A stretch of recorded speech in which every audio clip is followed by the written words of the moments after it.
My name's Frederick. My short story is I studied architecture.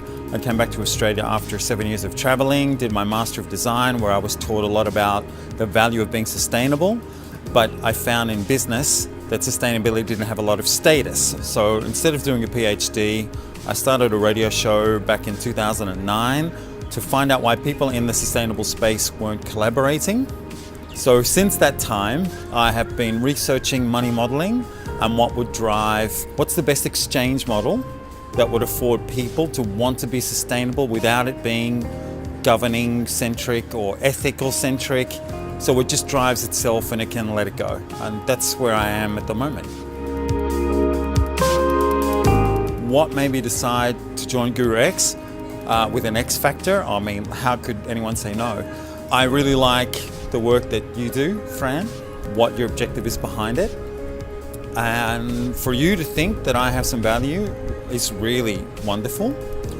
And I really want to show a different aspect of business that is far more sustainable centric rather than it being compromised around price and quantity and profit. To introduce the idea of crowdfunding over crowdfunding and the scope that affords for people to really follow their qualitative capacity in being their best rather than limiting it to a price.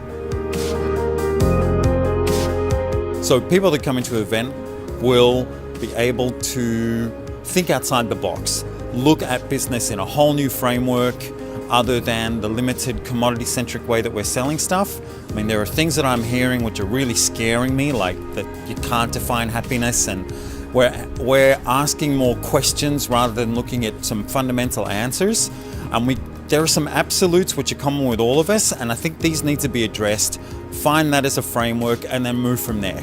And look at the most unlimited, empowering values or based around excellence that we can give and drive that. That's why I'm there.